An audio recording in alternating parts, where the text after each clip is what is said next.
Hello， 大家好，欢迎来到我的频道。如果喜欢，请订阅、按赞。今天分享的题目是老公原谅我系列精选。相信各位老司机也会看过这系列的片子，这是 Attackers 其中一个历史悠久的系列。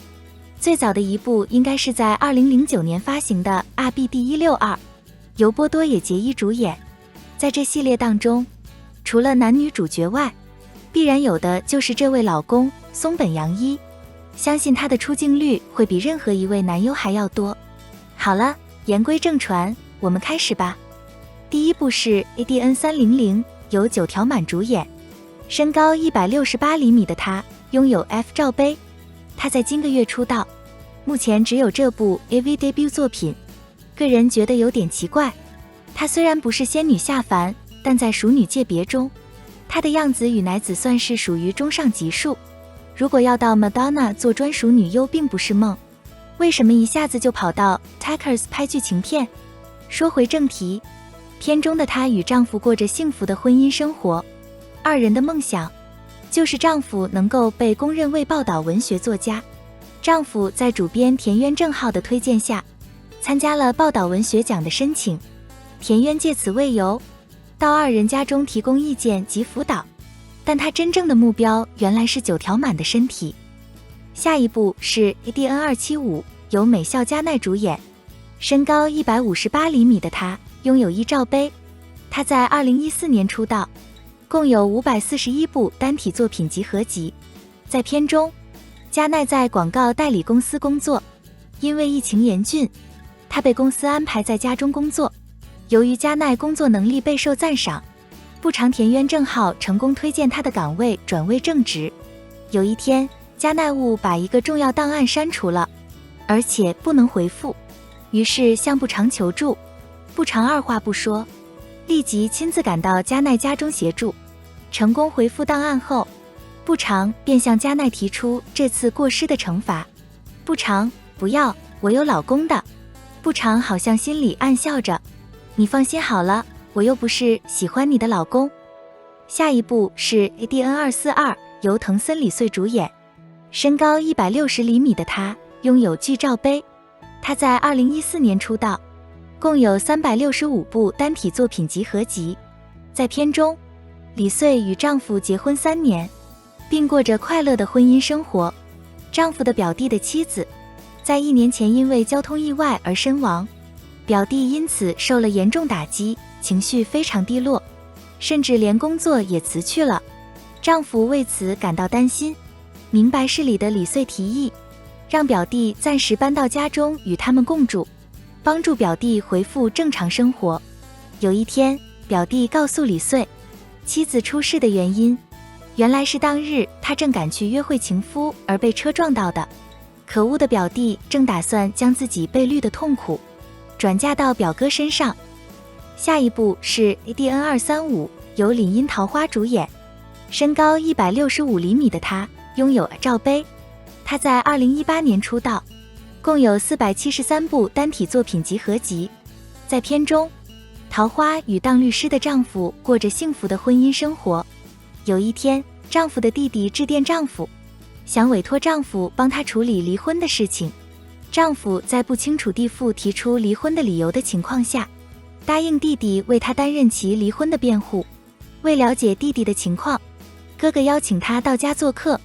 弟弟在解释事情经过之余，更故意在桃花面前暴露自己1年默哀的丑事，这事令桃花十分困扰。后来哥哥发觉，弟弟离婚的真正原因其实是他自己出轨在先，只可惜一切已经太迟了，哥哥还不知道自己已经当了新的出轨受害人。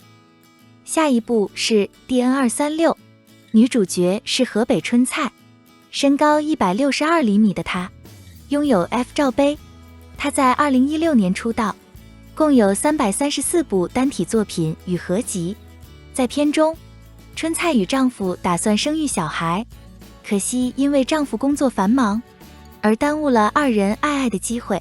有一天，保险推销员田渊正浩在街上遇见了春菜，被其美色吸引，于是以推销保险为理由，借故向她亲近。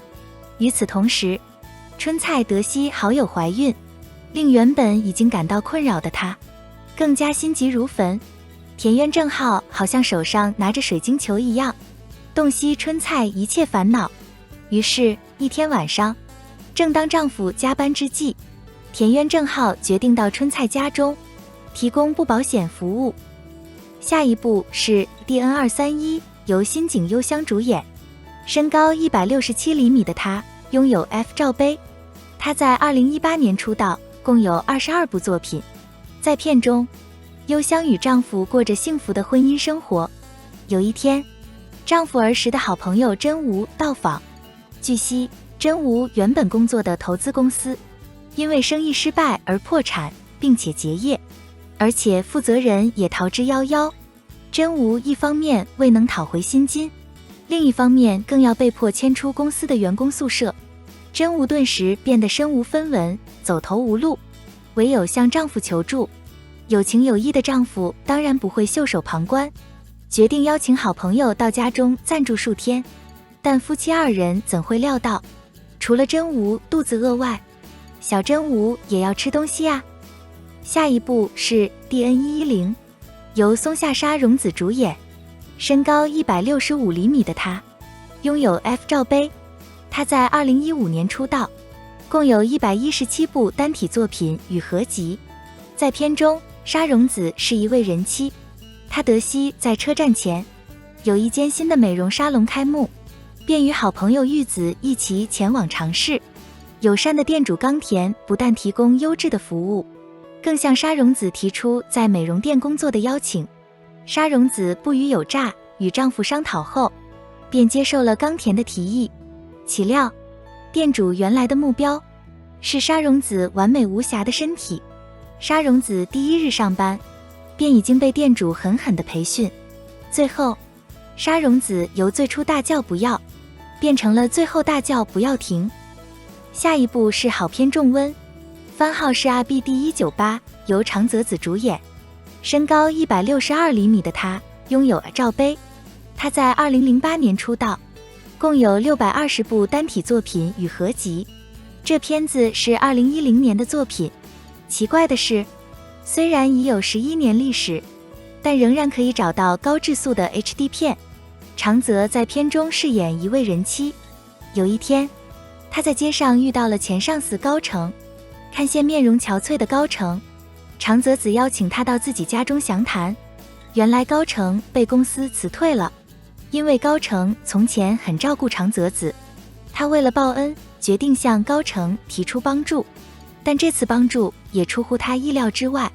好了，今天的分享就到这里，如果喜欢，请订阅、按赞及打开小铃铛。多谢收看，下次再见。